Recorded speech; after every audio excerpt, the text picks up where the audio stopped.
single one of our bodies. And your GLP-1 lets you know if you're full. It's a satiety hormone. So when your GLP is working properly, it does help suppress your appetite as well as reduce those cravings. It's a sugar-free fast melt caramel. So what it's going to do best is it's going to reduce your sugar cravings or any other cravings you have in your body. It's going to suppress that appetite. But where Melissa got the most benefit, I think, over the last week was the L-carnitine. The L-carnitine tells your mitochondria, this is where you make, we've talked about it before, this is where you produce energy in your cells. It actually tells those mitochondria to burn fat for fuel. We're noticing other people losing up to 7 pounds in the first week. 4 pounds has been about the average. As you lose weight and as you take these Bella Melts, it's going to help lower that blood sugar in your body as well. All the information is there. MelissaHouseBG.com, MelissaHouseBG.com. Just now introducing for the first time Bella Melt with GLP-1 fast action.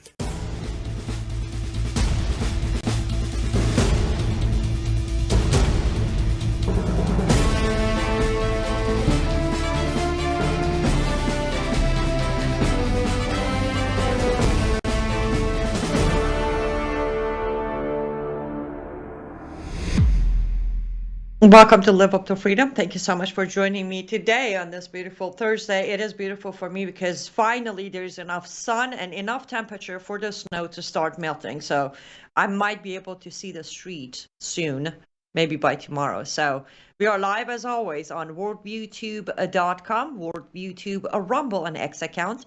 Also worldviewtube app, which is available for free on your app stores, or you can grab it from worldviewtube.com/apps. There's an S at the end, APPS. We are also live on X America News on X, and we are live on my platforms on X, YouTube, Rumble, Facebook, and Substack. As always, I will be taking a look at your comments. The first, I should say, we're going to go over today. So instead of a 1 hour show, we're going to do a 1 hour and a half. In the first 30 minutes, it's me and you. And then after that, I will be joined by a very special guest, a first timer here on my show, but no stranger to the cause or to the truth. He's going to join me in about 30 minutes or so. And I should mention that my look is brought to you today by I ran out of time and I forgot. So just let's go with it. Hello, everybody. Hi, Lori. Good to see you. Hi, Annalise. It's good to see you as well. And Tennessee Girl, I see you here on a Rumble. And yes, Tom on X, we are here with you. Hi, Pokey. It is good to see you. I was not, unfortunately, Pookie. I didn't get a chance. As I just said, my look is brought to you by I ran out of time and I forgot. I ran out of time before I fell asleep on my couch last night. So I didn't catch Jack Hibbs and Hedi Amir Ahmedi's interview from last night, but Lord willing, there is weekend coming, so I will catch up with that then. Oh boy, yeah, Lori from Canada says we won't see our lawn until June. I know, Canada. And that's the thing, I'm not used to it. Ohio, especially Cincinnati, Ohio, we don't get heavy winter, but this year for some reason everybody got a heavier winter. So I just looked to the side and I just saw myself. I realized I even forgot to open my hair clip. That's all right. The hair out of the way is a good thing today. Okay, before we are joined by our guest who's coming to us today all the way from UK, I want to make sure to talk about this. I know everybody else is talking about it. I want to talk about it, I guess, in a different way or not, doesn't matter. I have published a while ago my thoughts on Substack about Epstein files, all of that. But there are things that it's just impossible to not talk about, or at least briefly touch on. So I want to touch on that because it's important. First off, I as you know, I sometimes glance at Patrick Bet-David's podcast just because he tends to sit there and do some really moronic moves.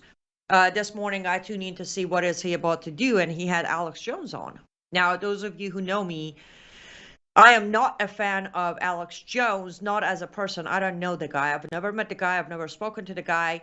My issue with him is he's overly animated, over exaggerated, and I'm sorry, I get a headache when I listen to him for more than 2.5 minutes.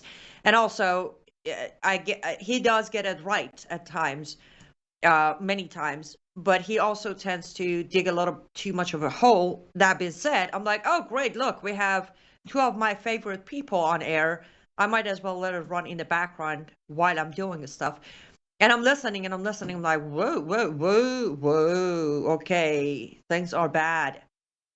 I normally don't promote Patrick Bet David, but this was an episode to watch. It was.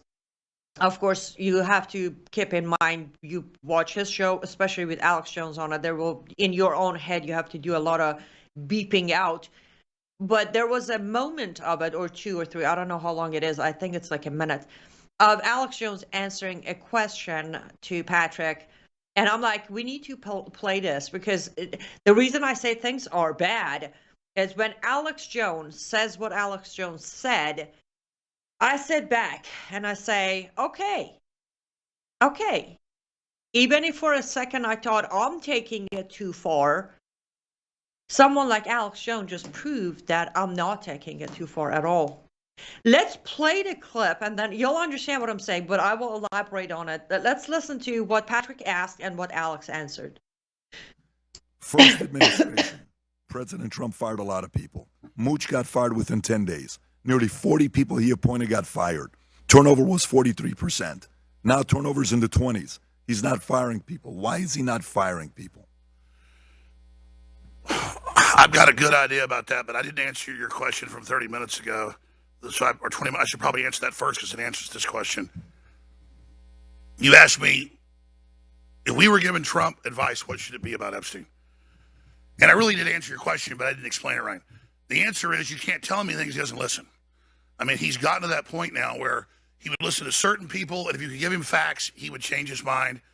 And he's gotten to the point where that's not the case. And now, if someone just kisses his and by that, it's not that he even wants the attention. If they don't argue with him, then they can just stay around as long as they just tell him what he wants to hear, because he is beyond confident. And he at 79, he's just. And so I wish we could get Trump to be a little bit more retrospective about that and listen to people that have only given him good advice in the past. He needs to fire Bondi. He needs to fire Blanche. He needs to bring in hardcore people. I mean, look, if you're not going to indict the Epstein thing because it's old and a mess and we get all that, not that I agree with it, but I get the logic. I understand the thought process. I think it's a mistake. I predicted you'd make the mistake because I knew about your advisors. But we need a bunch of Ilhan Omar indictments. It's cut and dry. We need real deep state indictments, people like Comey and Brennan and Clapper. The public wants justice, and instead we haven't seen any of that. And did you catch all of that? Again, I actually stayed tuned for the whole podcast, which was like 2 hours or so, in the background, of course.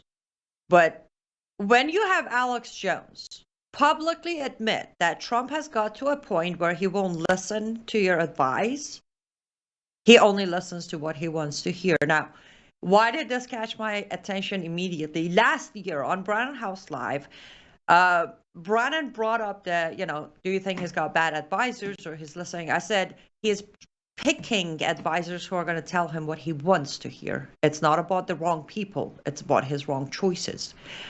I had to be patient like I've been for so many years, but well, there you have it. Even Alex Jones is at a point of there is no point of giving Trump advice anymore. And yes, I agree with the rest of it as well.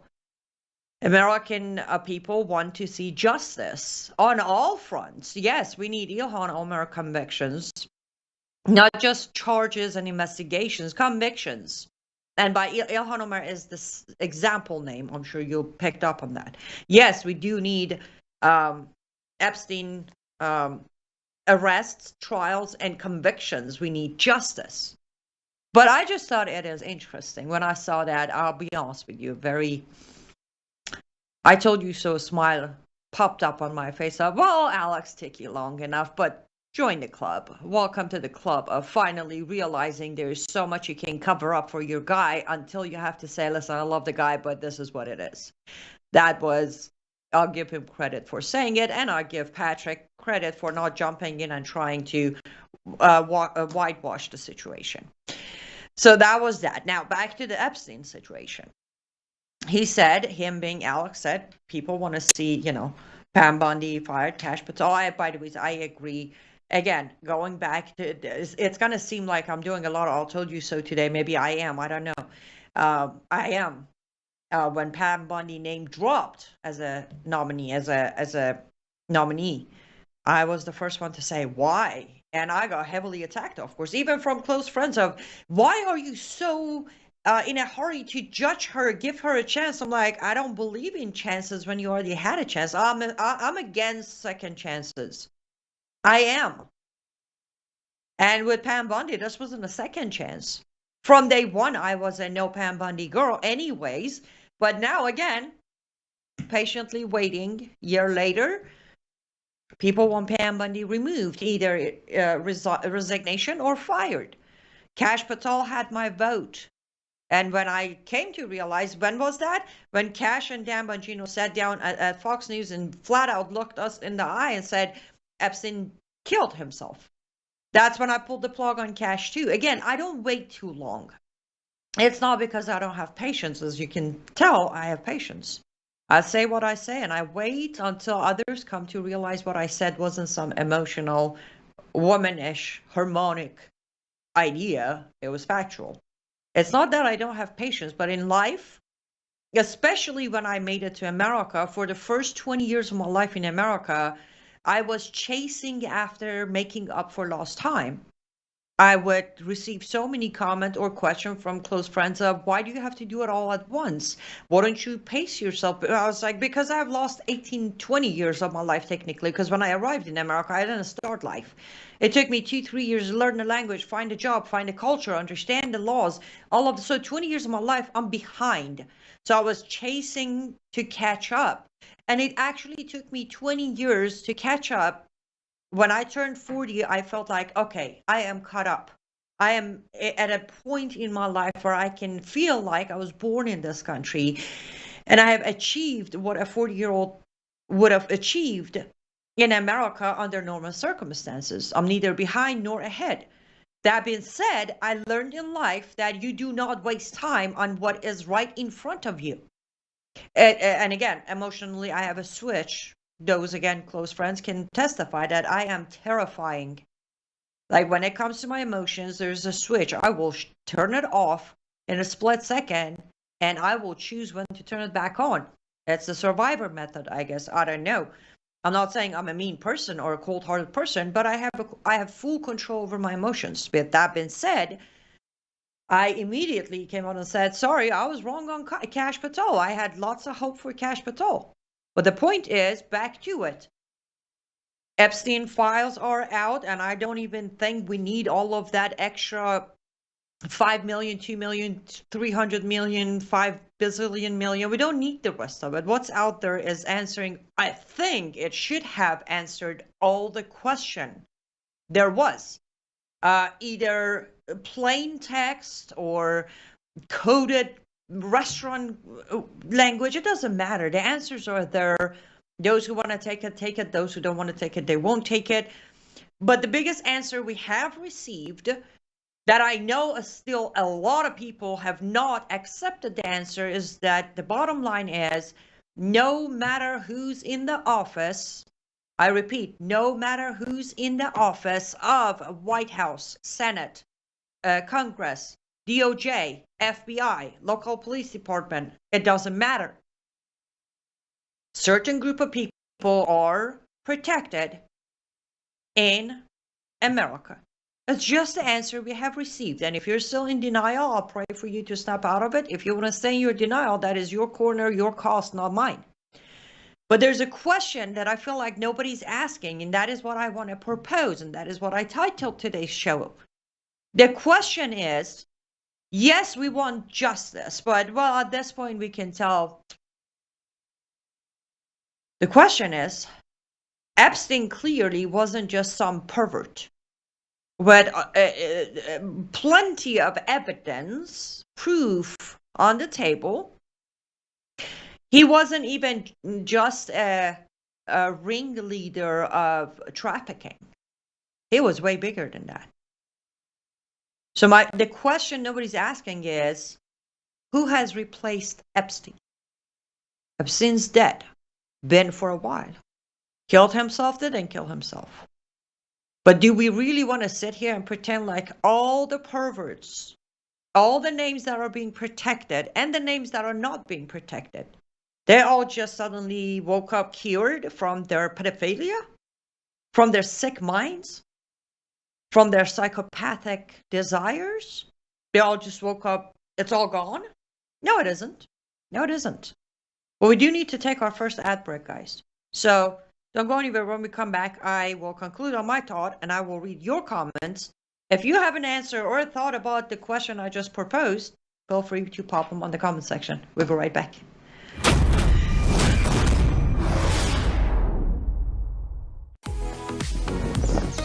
Life is too short to spend a single moment spinning in laundry worries. Take a load off your mind with the all-new Norwex Powerzyme laundry detergent. This natural detergent harnesses the power of enzymes and plant-based surfactants to leave fabrics fresh and clean without fillers, brighteners, synthetic fragrances, bleach, or harsh chemicals. So go ahead, have your cake and eat it too. More than ever, stressful stains have met their match. Powerzyme's fast-acting enzymes break down organic substances while natural surfactants loosen locked-in dirt and oil, removing residue, stains, and odors with ease. With 91% bio-based ingredients, this dermatologist-tested hypoallergenic formula is suitable for sensitive skin types and delivers a safe and effective clean that won't harm you or the planet's waterways. Less time spent worrying about laundry means you can focus on what truly matters. Norwex Powerzyme Laundry Detergent. Discover the power of nature and load up on confidence. Welcome back to Live Up to Freedom. Thank you so much for staying with me until now. I appreciate that. And just a heads up, two things. One, there are new products that just came out on Norwex, and you want to check them out. I will have the information and the ads soon, but until then, head over to cyrusswellness.com, and try the products. And I have said it for, I mean, this is what reading a product is, right? Sounding like a broken record, but you will be very happy you have switched over in whatever genre you do, either cleaning, household, self-care, pet, kids. They're all great products. Also, myself and another consultant from Norwex, we are having a private Norwex party this Sunday. So if you like to join us on that private party, we're going to basically go over the new products. We're going to talk about them. There are prizes we're giving and all of that. No obligation, no fees. It's just an online party. If you want to join us on that party, go ahead and drop me a message, whichever platform you're watching, either Facebook, Substack, YouTube, X, anywhere. And I will send you the link to the party. It is inside Facebook. So if you don't have a Facebook account, unfortunately, you won't be able to join us. And did I mention there's no obligation or fees? It's just a party we're going to go over together. I'm going to be going to her house and we're going to talk about the new products. So there you go. This Sunday at 5 p.m. Eastern Time, we have a Norwex private party. I look forward to that. I need something to take my head off of the evil, and what better way to do it than 100% chemical-free cleaning supply? You can clean your mind. Back to it. Concluding my thoughts. So the fact that nobody is looking into the steps of who took over after Epstein should be a bigger concern. As I said, I will not believe for a second it was it. That was it. His entire empire was demolished, destroyed, and all of his, from billionaires to non-billionaires, clients, per se, I don't know what to call them, sick-minded circle members, they all just, disappeared or went away. So I'm starting to look into it. If I find something, I'll be the first one to tell you. But I want to give a shout out to those out there who've been digging into Epstein, who have dedicated their lives to Epstein for last 6 years, 7 years, 10 years. You might have a lead you're just not aware of because you weren't looking for it. So I ask you to look back at your leads, at your notes, at your everything. You might get to the replacement person way before someone like me would. But it would be nice, not that, again, it would be nice if our government would do it, but we know our government's not going to look into that. But it would be nice if, with all the access we have, all the research, all the documents, all the footsteps we have, we should be able to pull a couple of guests as names and then dig in, zoom in, and collaborate until we find the name. That's the only way we can stop this. I'm going to come to your comments in literally a minute and a half, but I want to say this. Pam Bundy, you all seen the videos. I had a longer video to play, but we won't get the chance to do it today. But there's a shorter, like a minute video of Pam Bundy when she so miserably tried to deflect from the situation on hand. That's what got me thinking of, we are on our own on so many levels, but when it comes to protecting our children, forget about us. Protecting our children in America from what Pam Bundy said seems like we have got to become our own protectors and protect our children. And I don't mean ours as of mine. As you know, I don't have kids. We all need to become one unit of protection for our children in America. That's just the way it is. Can we play that 57-second Pam Bundy video real quick? And none of them asked Merrick Garland over the last 4 years one word about Jeffrey Epstein. How ironic is that? You know why? Because Donald Trump, the Dow right now is over. The Dow is over $50,000. I don't know why you're laughing. You're a great stock trader, as I hear, Raskin. The Dow is over 50,000 right now. The S&P at almost 7,000. And the NASDAQ smashing records. Americans' 401ks and retirement savings are booming. That's what we should be talking about. We should be talking about making Americans safe. We should be talking about, what does a Dow have to do with anything? That's what they just asked. Are you kidding? Mr. Jordan, Mr. Jordan. Committee will be. No, they're not kidding. She says we're gonna make sure to make Americans safe. How?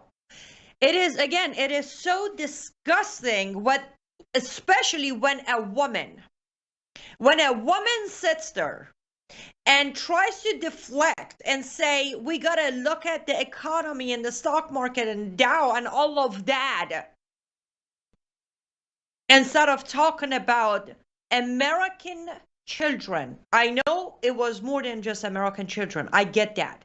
But I'm going to try to say she's the Attorney General, America first woman in power.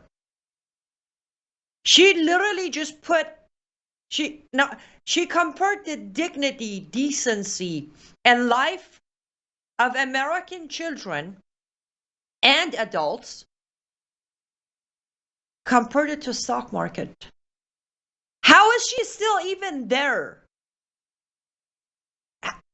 We all know if Pam Bundy was in any shape or form, I don't know, AOC or Kamala Harris or Hillary Clinton, you all know where we would be. I'm not hearing the screams. That's disgusting. And you all know my rule when it comes to kids. They're off limits. I don't care who you are. I don't care what your background. I don't care your power. You're disgusting when you try to take the public's mind off by throwing some economy and retirement and IRA bone at them. You're disgusting. Again, I'll say that very easily because I was a no Pam Bundy from day one. And exactly for this reason, my whole point was while she was in Florida, she had selective outrage when it came to cases. Don't believe me? Go look at her background. No, we had to wait for her to prove to the entire country, instead of just one state, she had to prove to the entire country that when it comes to selective outrage, she has no shame whatsoever. She'll sit there and she'll sell you any possible sidetracking notes. And she'll tell you nobody should be even talking about this. What? Nobody should be talking about this. Stevie said, listen to Alex Jones for years without commercial, but quit him when he went full Candace. Tucker, Mike Adams, full Israel hater and liar. He sold out a few years ago or something. Yes. Hi, Shirley. It's so good to see you. I should probably say good evening to you because I know it's kind of getting to be 9-ish, 9:30-ish at night there. Bat says the Iranian people have been betrayed by the Americans again. Correct, but the Iranian people have been betrayed by the American government again. It is important.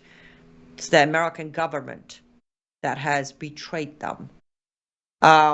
Tennessee girl agrees on Pam Bundy. She needs to go. I don't care if it's a resignation. I don't care if it's a you're fired sentence. She needs to go. So does Cash Patel. So do many of them. But as Alex Jones said, Trump keeps people around him that will tell him what he likes to hear. So that now we have that confirmed. Though I said that about a year ago, now we have the confirmation from one of the insiders who would never admit anything about. Let's Talk 649 on YouTube says Epstein was pimping teen prostitutes to rich and powerful Satanists. Teen prostitution is still happening all over the world. Yes, it is. Yes, it is. Bat is asking, wasn't Melania an Epstein girl? I don't know. I honestly don't know. I don't know if it was. And yes, Bat, being Bongino and Cash Patel stared us in the eye and lied. Good. Shirley is like me. She has a brick wall that goes up emotionally, and they come down whenever she's ready. Good. So I'm not the only one with a switch. I call it a switch. I can switch it on and off when needed. And it's not necessarily about protecting myself. It's just, it's related to truth. Like when I'm lied to, immediately switch off. Like that's the biggest thing. Like, and I'm very good at, like, I spot a lie before it's completed. Terrifyingly. I have had few people who have tried and then later admitted that they shouldn't have tested my tolerance on lies. Well, too bad for them.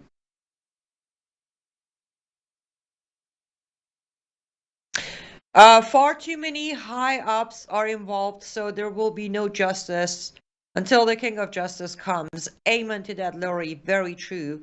And that's the thing. It's, you know, those who are doing the cover-up, I say this, those who are involved in the smallest or biggest way possible, covering up for, not for Epstein, but for those who under the umbrella of Epstein committed some of the most inhuman crimes against children, they better never claim that they follow Christ.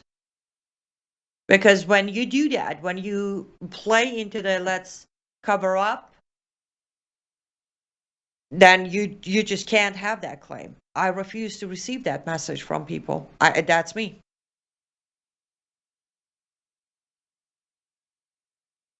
Oh, I didn't know that. Again, before we played the video, I told you I'm not Alex Jones. It is just very telling when someone like Alex Jones says it. But Sean on YouTube says Alex Jones is a Freemason. He admitted it too. He admitted to it. I didn't know that. That makes a little bit of sense, actually. Tennessee girl wants to be added to my Norwex party. Tennessee girl, because you're on YouTube, the only way for me to add you to my Norwex party is if you don't mind, send me an email, liveuptofreedom@gmail.com. Send me your Facebook thing, or no, just send me an email. I reply with the link to the party. Yes, just send me an email to liveuptofreedom@gmail.com. Canada for Israel, welcome to the chat. Says, yes, sinners sin, believers believe. Lord, help us to fight the good fight of faith with the sword of the Spirit, which is the word of God. Ephesians 6 blessings. Amen, amen, and amen. That is literally, I saw your comment after I said what I said, but that's exactly where that comes from. You do not get to play both sides. You do not get to have it. What is it? One of the sayings in English that makes no sense to me is you can't have your cake and eat it too. By the way, somebody needs to explain that to me. You always have your cake and eat it too. If they talk about the after guilt for ladies who feel like we're getting fat because we're eating cake, I don't know, but that doesn't make sense. But it is what it is. Yes, you can have your cake and eat it too. Hey, Kendall, good to see you. Do you believe, this is from Kevin on Facebook, do you believe that the Epstein is alive and well in Tel Aviv? Truth be told, no, I don't.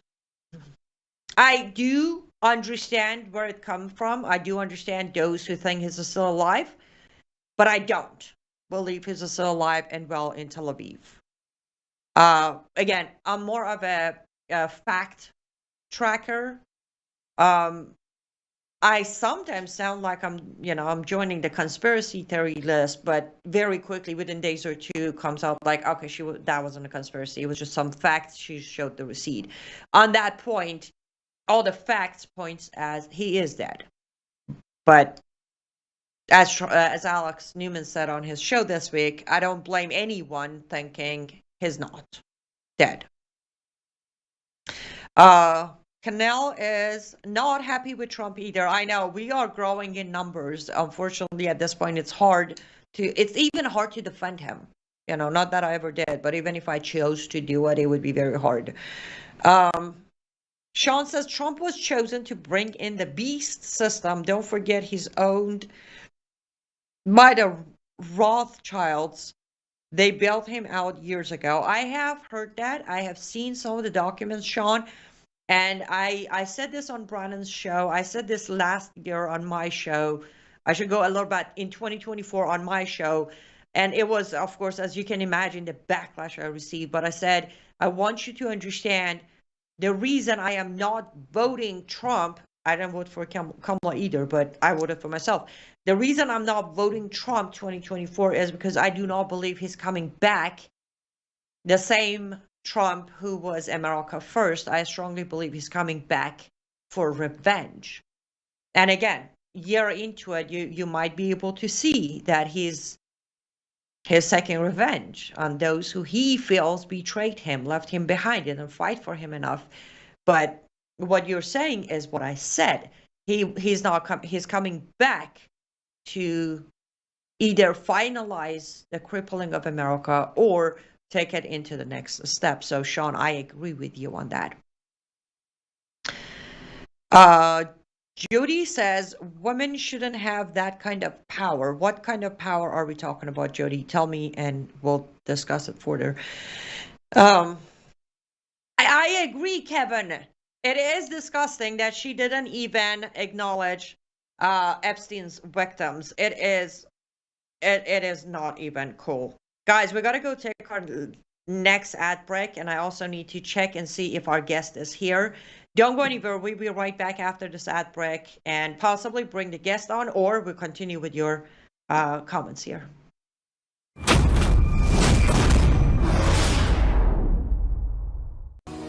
Well, hello, everybody. It's Annie Cyrus. Welcome to my art studio where all the magic happens. This is the station for painting, and that is the station for all the resin art I do. If you want to check out my art, all you gotta do is go to lutfstudio.com.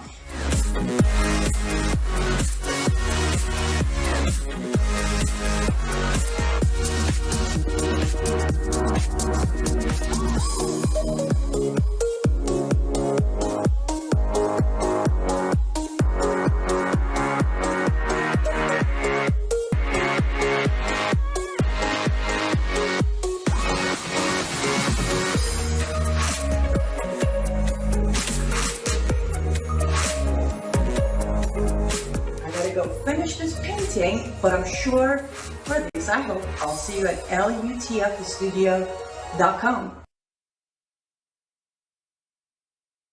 Until now, I do love the time where I get to read your comments, questions. I learn from you guys, so I want you to know I'm very grateful when you do join the conversation, and we will do this more often, meaning me and you things, the streams, shows, live. I can't talk, brain fried. It's okay. Help is on the way, for real. You'll see in about 35 seconds. Help is on the way. And yes, just a reminder, if you like to support me financially, support what I do. And for those of you who might be new to what I do, I have a show Monday through Friday from 4 p.m. to 5, sometimes to 5:30, sometimes to 6 p.m. live on Worldview YouTube and my own platforms. I also do a daily Substack when I don't do reporting on the news. I do analysis. I do deep dive into Islamism, jihad, and the threats we're facing. Sometimes I touch on politics as well if it is related to the subjects that I fight for, which is basic human rights, especially children's rights. I also just finished my book, so I'll be starting on the second book. I do MP3s, I do speaking engagement across the country, and anything else I can do. So for those of you who are new, this is what I do, and that's why, and I am a fully supporter funded. I don't work for a company. I don't get paid to do what I do. I don't have sponsors. I have affiliates like Norwex. So if you want to support me financially, sariswellness.com, Norwex product, where I'm a consultant and I get a commission based on your purchase. Or you can go to my artist store, lutfstudio.com, lutfstudio.com. There's where you can find my handmade resin art, diamond painting, acrylic painting, and sometimes glass vases that are still made with a resin on top. And another way to support me is through my Substack. You can become a paid subscriber. You do get exclusive writing and stuff behind paywall. And liveuptofreedom.substack.com, liveuptofreedom.substack.com. Those are the three main ways you can financially support my work. Okay. Our guest is ready, and I am ready, and that's what I meant by help is on the way. Though my brain is fried, our guest is going to come in and do most of the talking. As I said, he's the first time on the show. However, he's no stranger to the cause. His name is Gio Esfandeyari. He is a British Iranian human rights activist, documentary filmmaker, also a strong advocate against terrorism, specifically Islamic Jihad terrorism, and also anti-Semitism since 2022 when Mahsa Amini was murdered in Iran and the Women Life Freedom movement started. He's been on the front lines exposing the murderer regime of Iran and fighting against them. Also, in the wake of October 7th, he has been fighting strongly in UK against the rise of anti-Semitism.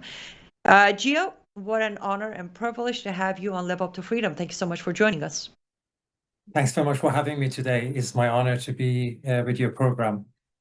Absolutely. I am glad we could match this up. I appreciate you taking such a late night program because of the time zone difference. So we're grateful for that.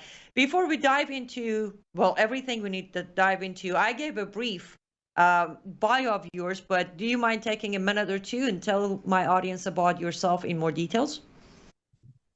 Hi, my name is Gio Esfandeyari. I'm a British citizen, and I've been working as an activist for the last few years. And we started from Mahsa Amini revolution, and since then everything carry on. I had an opportunity to be part of the project for a documentary, and we are also working in another one. I'm working as a producer, working with a filmmaker very closely.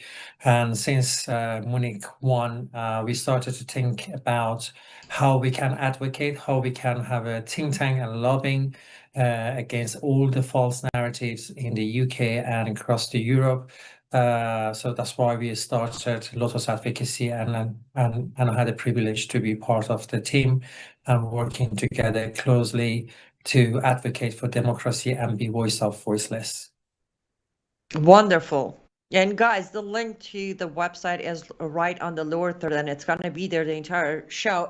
Everything on that website is in English. So bookmark the website, read it, check it out. If they have a call to action, get involved. We like to be active and not just keyboard ninjas. So Gio, let's start here, if you don't mind. When did you leave Iran? How old were you when you left Iran? Oh gosh, I left a long time ago. It's more than 20 years ago, and I was quite young by the time I left. I still remember the day we had to leave the country, but I said to myself, I'll never ever go back to this country as long as this regime stay on the power, and I'll never back after that time. That was the last time, and I'm hoping very soon after the Iran's liberation, we can all go back to Iran and celebrate their liberty with the other peoples inside Iran. Well, if you don't mind, I'm going to join you on that flight because I can't wait. The reason I asked, by the way, it's I left Iran 27 years ago, and I haven't been back either.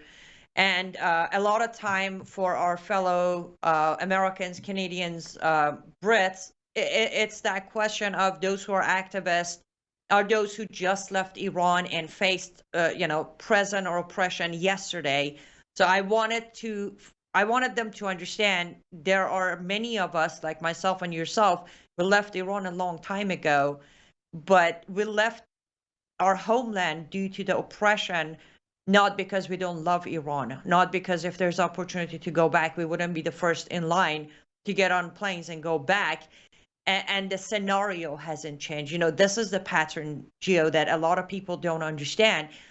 You look back, it has been an ongoing, systematic oppression that you cannot override. At this point, you can't argue that they have become moderate. They have changed their ways.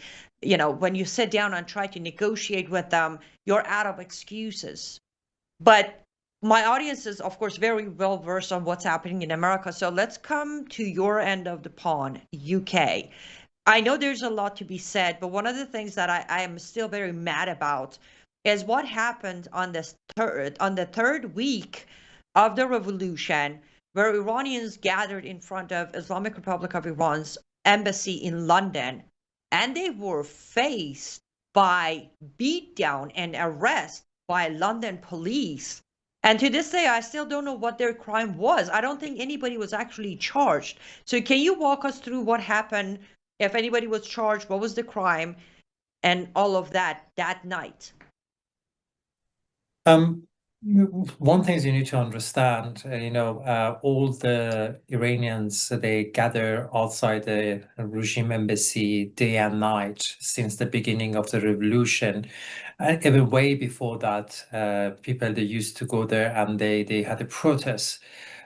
So this is not a new thing, but after one of the revolutionists jumped on the top of the embassy, they pulled the flag of Islamic regime down and put the line and sign back. So that's basically changed everything, and they sent the security forces, and they became a little bit more aggressive. Even I remember last time I myself, when I went to protest from Downing Street, we all walked towards the embassy. Once we got there, they told me under Act 21, you don't have a permission to stay here. If you stay here, we're going to arrest you. And I asked the officer, I said, look, I'm a British, and as a British, I have a right to ask you questions. So can I ask you why you are so harsh? Why you forcing me to leave this place? I have a right to protest, and there is no such a law to stop you from protesting in the UK. As long as you don't cause any problem with the others, you have a right to protest. And he said, you don't have a right to stay in here because you don't have a permission to stay in here. And if you stay in here under the Act 21, you will be arrested. And they started to film us, every single one of us. We've been filmed by the Met Police.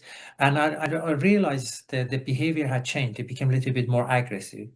Whereas before they were quite, how can I say, more more supportive and collaborated, and they try to walk with the protesters. And I just noticed for last 2-3 weeks they become a little bit more aggressive. They said there was a fight earlier outside the embassy. That's why they force everyone to leave. I don't know what happened exactly, but that's what I was witness, and I saw that they force us to leave from outside the embassy. On the other hand, you need to understand the mayor of the London, Sadiq Khan, he's part of the Islamic community, and he's the one promoting radicalization and extremism and basically supporting, because he stay on the power by support of the Islamic Muslim community in London. So a couple of my friends, they work for the Met Police. They said a lot of times we get order from above and we are not happy about the whole situation. And sometimes we want to act. Our hands are tied. Sometimes we've been told we have to take action. So what I try to say, if police outside the embassy, they overreacted, they were a little bit harsh towards the protesters, it wasn't Met Police, it was somebody from above ordered to them, you need to cross with them, you need to be harsh with them. Very interesting. I have my guesses, and some of my audience on the comment section actually have their guesses of where higher above orders might have come from. But we do have to go and take our ad break, Gio. So to our audience, if you have any questions, any comments for Gio directly, put them on the comment section. I'll promise you we'll grab them. Don't go anywhere. We'll be right back in a minute.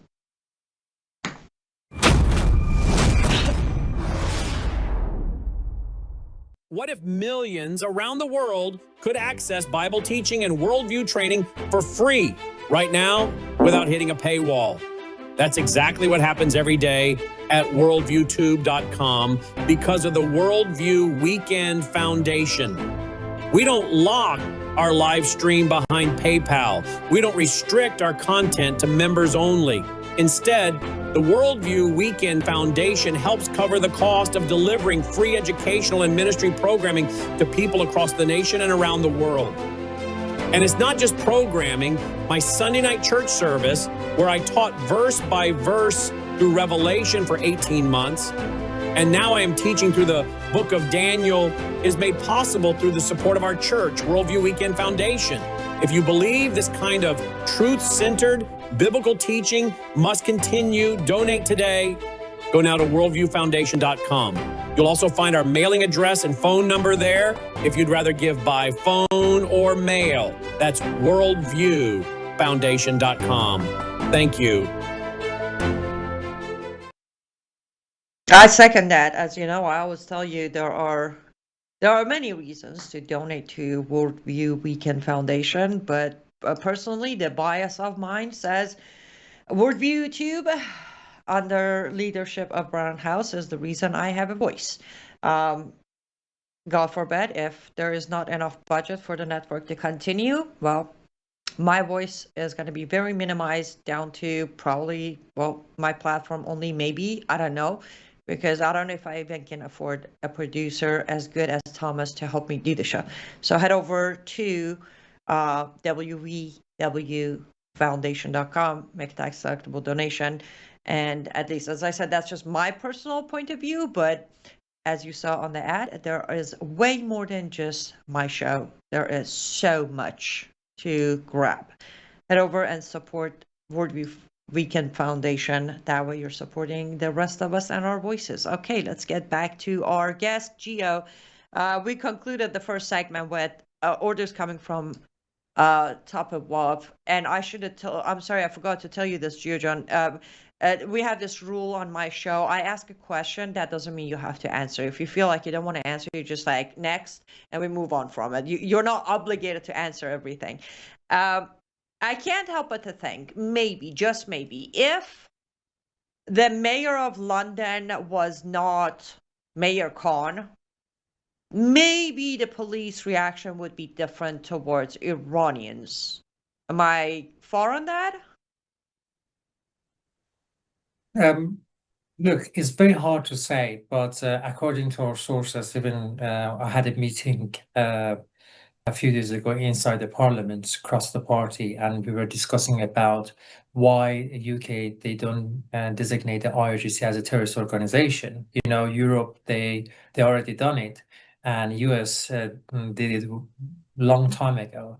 And the question is why UK they don't designate the IRGC as a terrorist organization. And what we found out about it, because they always said that United States put the block, and they said, don't do it, because we need your embassy in Iran. We need you to have a contact with the regime if we need to negotiate. And then they told me, according to our sources, that wasn't correct. That was a rumors. Came from somebody who's very close to regime and pro-Palestinian. So then later on, they went to find out who's behind this. And the person is behind this is in Foreign Office in London, and we don't know who's that person. That's we try to investigate it and find out about it. So, in another word, Iranian regime, they've got a lot of lobbyists and people in the UK. They only have 5 Islamic centers. It runs by the IRGC. They've got a weekly meeting in London. They promote the extremism, radicalization, anti-Semitism. And British government, they know all about it. For some reason, they let it carry on and it happen. And we don't know. It's interesting you said that, because I've heard that rumor. US is the reason UK is not joining the rest of Europe to, it never clicked. Like, I don't see how that would be relevant, but it is. But I'm not either shocked, because as you know, they have NIAC right here in America. That is the direct regime of Iran's lobbyists that walk down our Congress all day long. Some of them give advice to our legislators here in America. But again, but I say the same thing for America, by the way. This isn't necessarily me targeting UK, though, you know, as an Iranian, you know, it's always the shadow of British government somehow played a role in destroying Iran. Sorry, I love my British friends, but it is what it is. But it seems like in UK, this now, if we zoom out from IRGC and the regime in Iran for a minute, just the general Islamization of UK is too obvious, and the government of UK not fighting it is even more obvious. So take us inside UK. We know this. We know Islamization is obvious. We know the government isn't doing much, but what are you guys, the British citizens, where are you guys at? Like, are you doing something? Do you even have the rights and the constitutional tools to do anything about it? You know, in the UK, we have a parliamentary election every 4 years, and that's where you can choose and vote who do you want to support. I myself always voted for Labour and support Labour for last 15 years, I would say, which I regret. And I'm not going to support Labour for next election. What I can see in a society, I can see frustration, because people, they see everything is mess. Everything's getting behind the control. Radicalization, extremism, groom gangs, and all the pro-Palestinian protests happening every week in London. They carry the flag of Hezbollah, Iranian regime, Houthi in Yemen, and even they chant slogans, which is quite obvious. They are chanting to wipe off Israel from the map, or Infinada, and so on. So, but they don't do anything. And people that are fed up, and also they're fed up of the mass immigration in the UK, and there is no control over the immigration.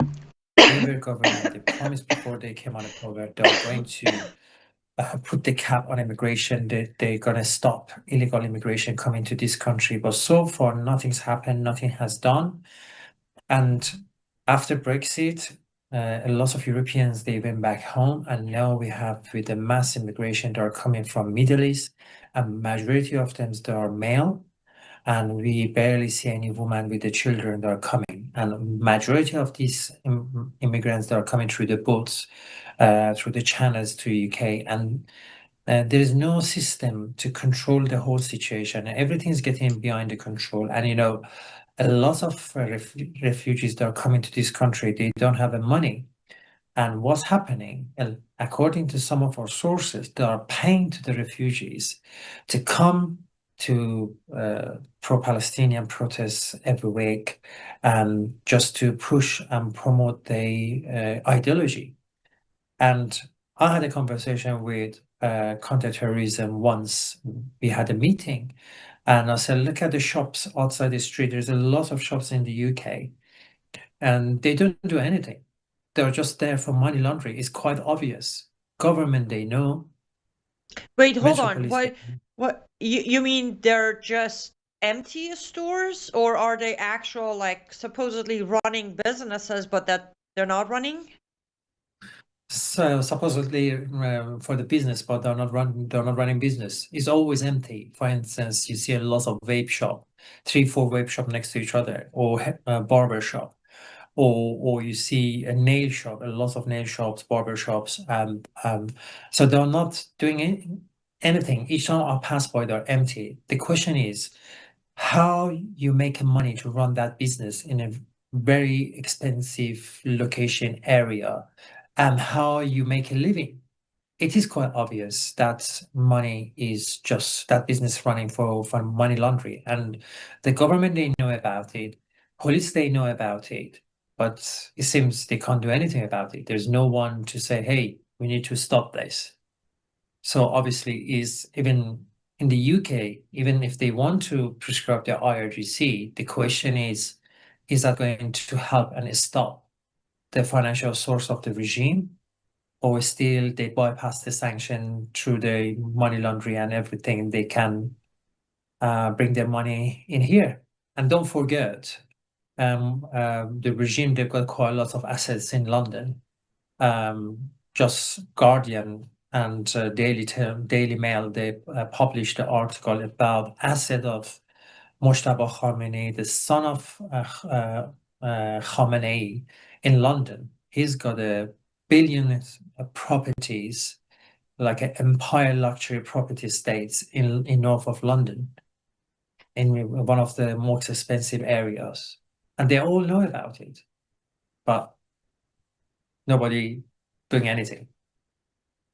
So technically, I asked some of these questions might sound really dumb to you, but I don't know the rules and regulations of UK well enough to know. So if it's a perfect world and everybody comes to realize they should do the right thing, if the government in UK decided to seize all the assets of everyone with ties to the regime of Iran, do they have that authority or not?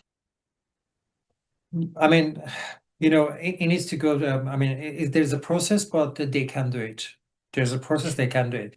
One thing is they put it in action a few months ago. They said if anybody is working with the Iranian regime, they should let us know. There's a form, you need to fill it in. They should let us know you're working with the Iranian regime. Why would anybody say? Sorry, why would anybody admit to that? Exactly. So, but what's very interesting, after they say that, then later on it came to surface. There's a guy literally lives in my town, not very far from where I live. He's running the IT business, and he's working with the Iranian regime and sending data to them. So it came to light just 10 days ago. Guardian was like quite loud about it. and we know where does he live, we know what's his business, but nobody done anything. I told to the counterterrorism, I told to the police, but they haven't done anything yet. And is this individual an Iranian or just a British man or woman? Iranian. British. Iranian.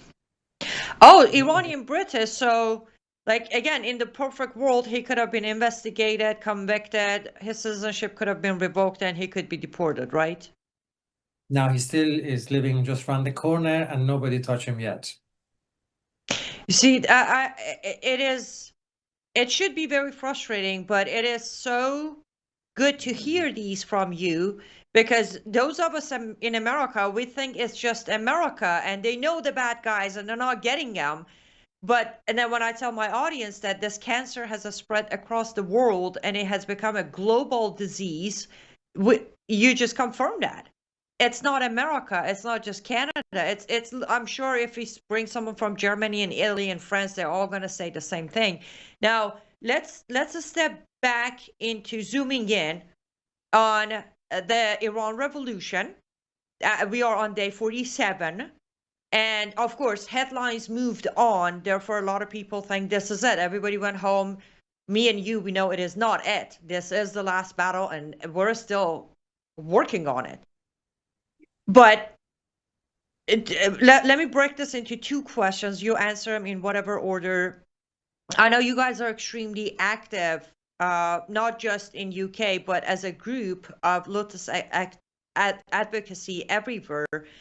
Tell us what it is that you're exactly, like, what is it you're focusing on?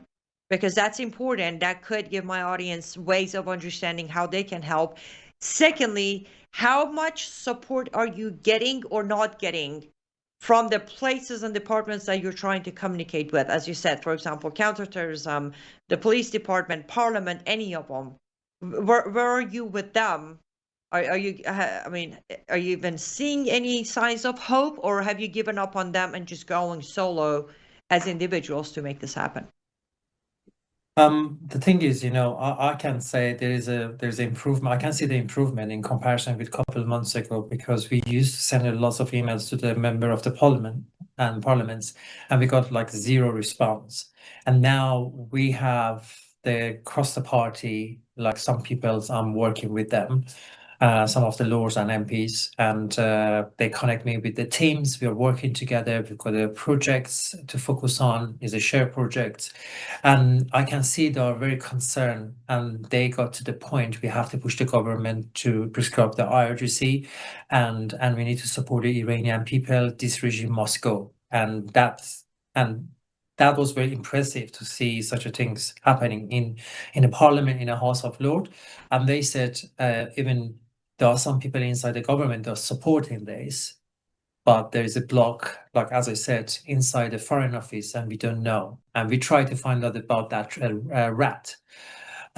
So what we are focusing at the moment, because we've been working for since the beginning of the revolution very closely with journalists and some of the activists and member of the parliaments. My job, one of the things we do, try to get the story, try to raise awareness, try to get the coverage as much as we can, just be the voice of the Iranians. As you know, better BBC always censor the true voice of the Iranians. They try to normalize the regime, and that's something, it's not new. It's been going on since 1979, and we all know BBC, Ayatollah BBC, they give a big platform to Khomeini and all the lefty Islamists way back before 1979, and they push the false narrative, and they do the same things now, even with the Gaza war. So BBC, they had to apologize and erase 150 times since the beginning of the war in Gaza, because of producing the false news. They have to correct themselves, and they do the same thing. They send the reporters to inside Iran for regime anniversary. They broadcast, and that was very heartbreaking. when the woman inside the Tehran said, "Oh, people they are celebrating for the festive holiday," or something like that, and that really made me angry. So what we are focusing at the moment, we try to get the coverage as much as we can in the media, and also we try to gather the evidence to make a case against the Islamic regime for war crime. That's what we are focusing at the moment. And also we try to figure out and what's going on inside the Foreign Office, then make a big news about it. That's our main focus at the moment. I think that is a great focus because I have, in my own small way, every day, I repeatedly ask people, don't believe, just because headlines moved on, don't believe the narrative. You need to continue being the voice of the Iranian people. Specifically, be the voice of those who were killed. You cannot let these negotiations, these change of narrative. I was screaming here last week on my show over J.D. Vance, who sat there and refused to even acknowledge there is a revolution or even acknowledge that tens of thousands of people have been killed. He just focused on the answer on better nuclear deal with Iran, which was disgusting to me. And that's the thing. They can push this out of the circle of news, and we can't let that happen. Now, with the part of, getting the evidence against the regime, I'm normally a realistic person. I'm neither too positive or negative or whatever. I try to be realistic. But in this specific case, do you really think the same International Criminal Court that dragged Bibi under false accusations of genocide, it's going to ever take up on any evidence we provide them with against the Islamic regime? That's a very good question, because we know how international courts, Criminal court. criminal court are corrupted, like United Nations. Even, if let's talk about the United Nations, they congratulate the regime for the anniversary. They invite the foreign minister of the regime to United Nations council meeting. So much going on, and a lot of corruptions you see in the system, either in the international court or in United Nations. That's a good point. But what we try to do, we try to gather the information, present it to the government, to the MPs and laws, and push them to cut the ties with the regime. And if we can prove it, Islamic regime committed war crime, then that's going to stop the government in here to make a deal with the regime, to negotiate with the regime, because that's going to questions the government, UK government in here, if they want to make any deal with them in the future. So that's what we try to do. And if we, in the future, if we can present the case to the international law, like what you said, so it's not in my expertise. We need to talk with the lawyer and people that are involved. They know how to make it, how to file it and process it in the international court. But what we try to do with our capacity, just create that war crime and then present it to the government in the House of Lords or Parliament to say, look, this is a regime you're dealing with. This is a regime you are still doing a business. You don't want to designate the IRGC. This is a regime, you still let the embassy to be open. You haven't expelled the ambassador. So under the international law, this regime committed to war crime. And so you have to stop doing a business with this business. You have to prescribe the IRGC as a terrorist organization. And technically you should close your embassy in Iran and expel the ambassador in the UK and close the embassy. You heard him. Anybody out there watching, if you are the person, or if you know the person who knows the proceedings for possibly filing any charges against the regime inside the International Criminal Court, get in touch with Gio. Well, again, we can all play a role. We can give him and his organization exposure. We can be his voice. And his message was, if you know laws and ins and out, do that. If you're inside UK, anywhere in UK, and you are an investigator, you're a researcher, offer your help. And I hope I'm getting the website correct, lutesadvocacy.co.uk, correct? That's correct. That's correct. Perfect. One thing I just want to mention in here, because I've been in touch with the people inside Iran almost every day. And one of my job is to call them, we do interview with them, record their voice, try to gather the information as much as we can. Every single person I talk to, they said there's no U-turn for us. There's no way back home. We have no choice. We have to carry on, and we are not gonna stop until we overthrow this regime. But what they said we are unarmed, and they are completely armed, and they use all the arms against us. And they said, please send our voice to the world and tell them we need support, we need help, and we need them to come and help us. And one guy said to me last night, he said, I was tortured by the regime.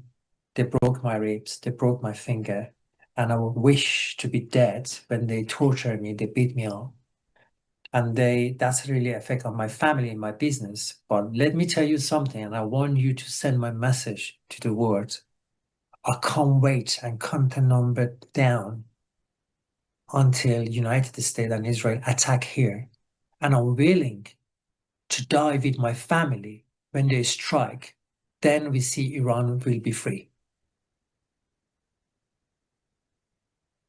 Strangely, though, I sit here in Cincinnati, Ohio, of United States of America.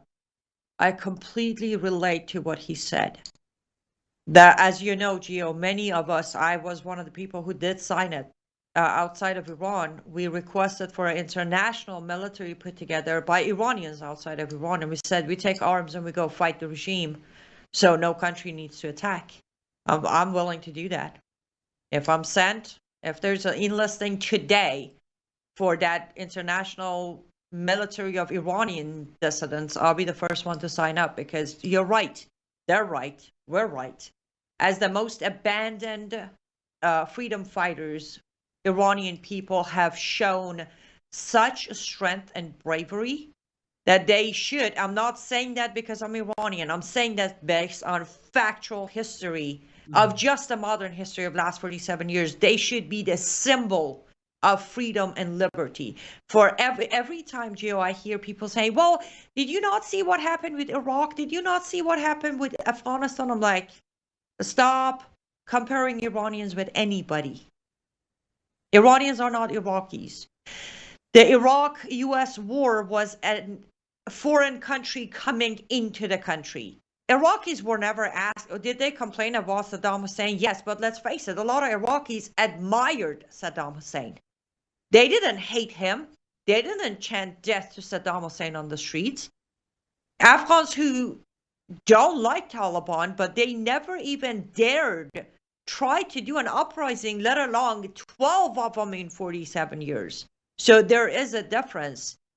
And just for the record, from day one, I have requested for United States of America to stay out of it and let Israel finish it, because I don't trust US not hijacking this revolution, but I do trust Bibi not hijacking it. So I just want to put this out there for you to know. My audience already knows.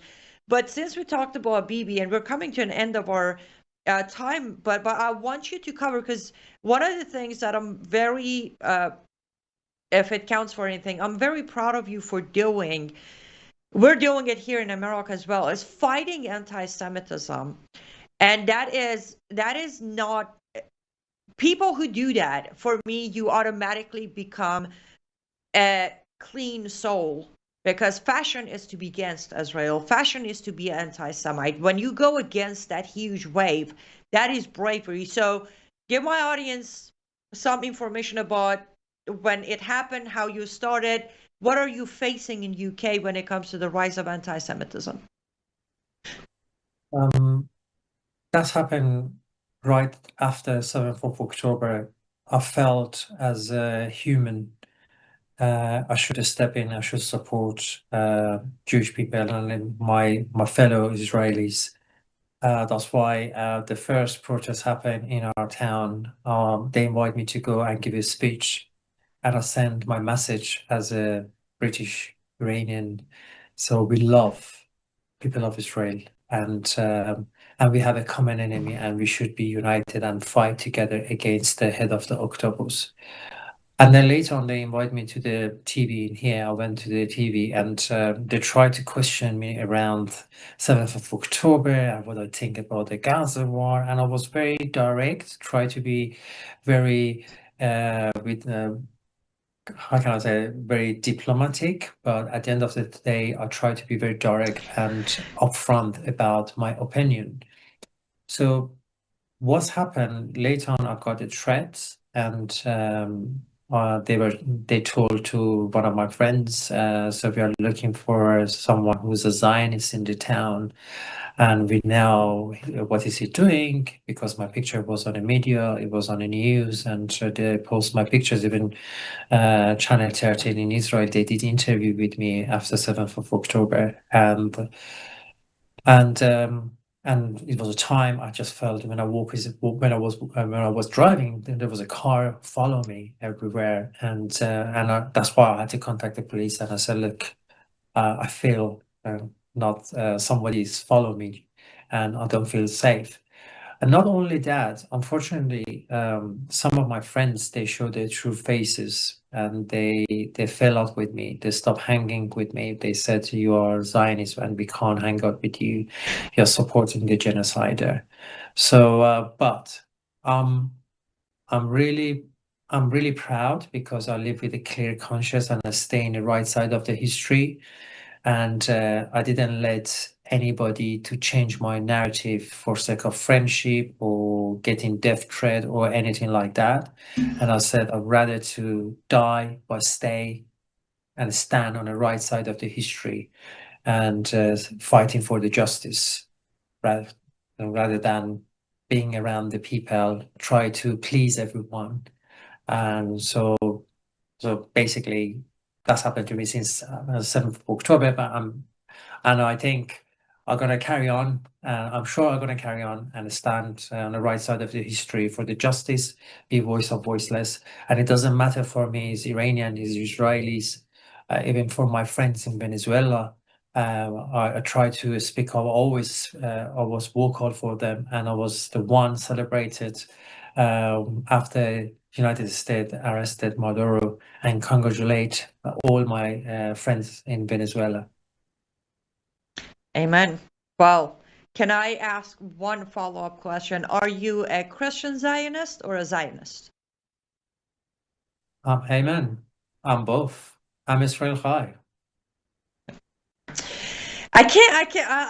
It's been as heartbreaking. And sometimes, I'm sure you experience this too. I just wake up in the morning, make a cup of coffee. While waiting for my coffee, I just break into tears. It's hard to go on, do the reporting, look at these faces and these names, and not break down. But at the same time, last few weeks, Gio John, has been such a blessing, at least for me in my life, to have you on, to have Dr. Kangarloo on, to have Mariam on. And it's such a proud moment when I can sit here to my lovely, loyal audience of over a decade and say, you see, I told you, I'm not the only one. I am not the exception to the rule. We, the Iranian people, with our roots, history, heritage, the first declaration of human rights, we do consider ourselves children of God, and they have hijacked that choice from us. They have hijacked everything we stand for. So I want you to know, of course, we're in touch off air, but I want you to know that the last 50 minutes or so you spent with us has been a blessing. You are in my prayers. my audience's prayers. You ever need to come back on air with breaking news, with call to action, anything, just text me and I'll make sure we make it happen. Amen. I really appreciate it. God bless you, and thanks very much for inviting me. And it was a pleasure to be with you and with your audience. Absolutely. Stay safe and we'll see you soon. Okay, guys, we do have about a few minutes to wrap up, but let's go take our last ad break. I already skipped one of them. Let's take one more ad break. When we come back, we're going to close out the show. Right back.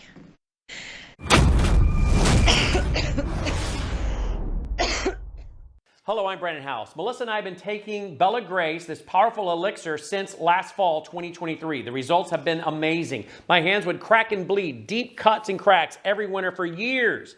No matter what we did, we couldn't get them to stop cracking and bleeding. This year, I took Bella Grace, no cracking, no bleeding. My acid reflux, gone. Haven't had to take a Pepsid. My hair growth, the last 2 times I had my hair cut, the lady had to use thinning shears on my hair. That's amazing. We've also received incredible feedback from you, our listening audience, and the impact it's had for you.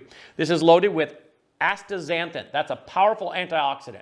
Collagen, but top grade collagen. Studies show 95% of it is being absorbed in the body because of the way they develop it. Then we have something called cat's claw. That's an anti-inflammatory from a vine in Peru. It's the bark, and it's an anti-inflammatory. There are about 80 clinical trials on Bella Grace. Please get a subscription now and save. MelissaHouseBG.com. Us until now, if you're still here, that was such a blessing. I make sure to, as you heard me, he's going to let me know if there's an update on their investigation, the criminal charges they're trying to bring against the regime, and you can support them. I don't necessarily mean financially, but you can support, echo their voice and efforts by going to their website, lutusadvocacy.co.uk. As I said, all the information is in English, and he was speaking English, as you heard the wonderful British accent. So show them some love, show them some support, keep him and the entire team, as I will have the rest of their team on the show as we make progress here, but keep all of them in your prayers, as you heard him again. Isn't that ironic? The moment you go up against Islam, you defend the Jews, you automatically become a target, right? They just, it is so peaceful.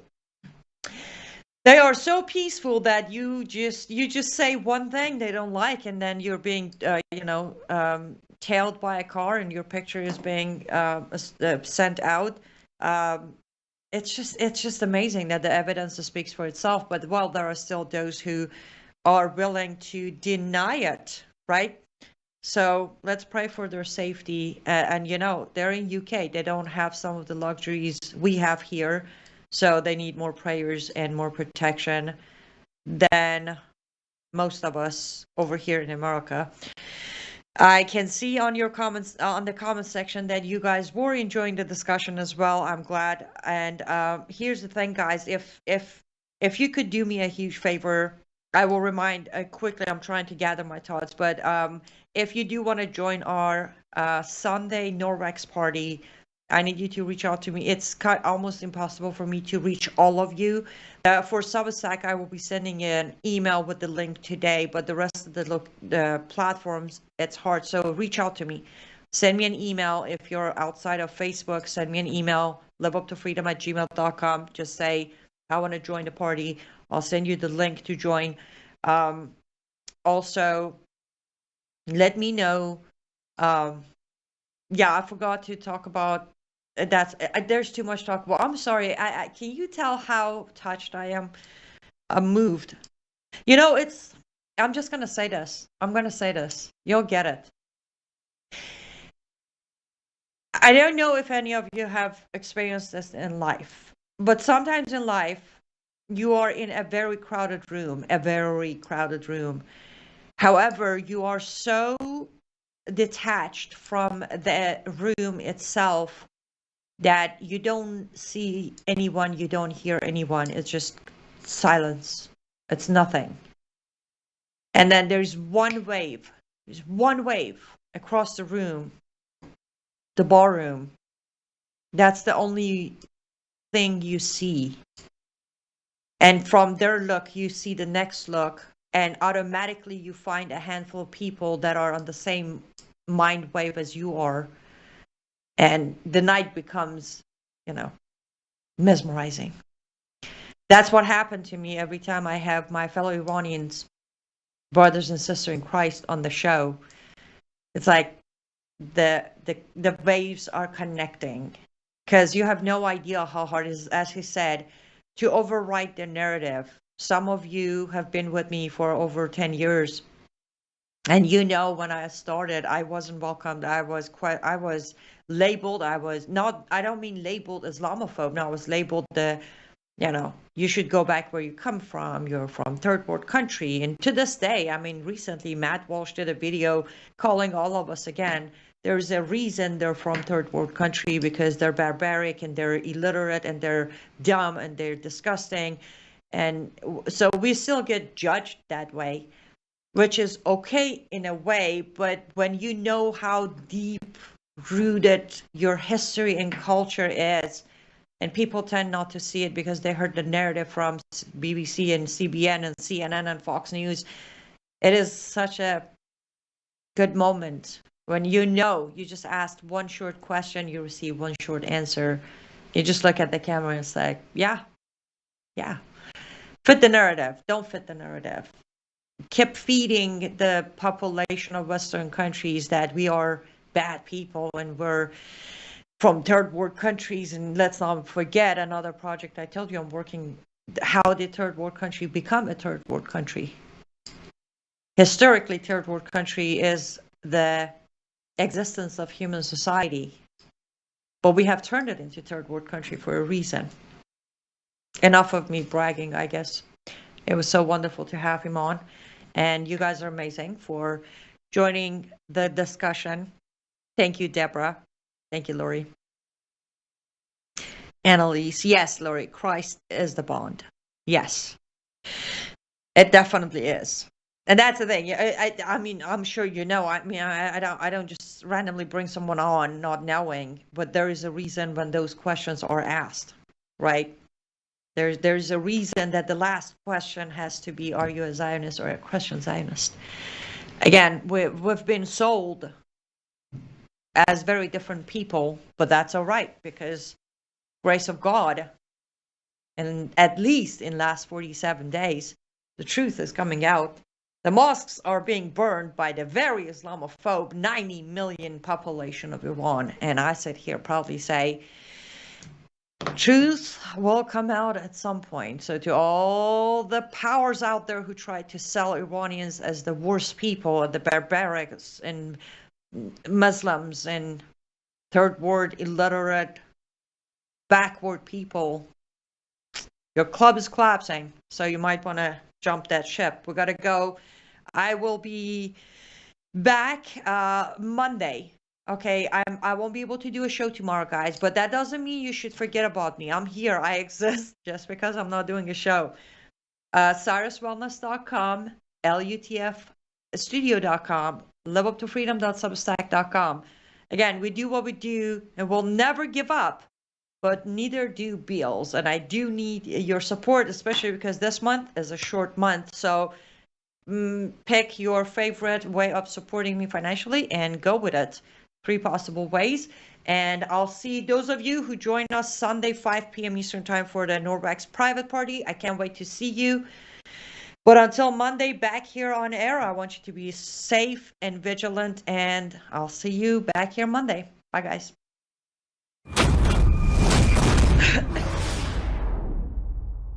You're watching Worldview 2, built on the 35 years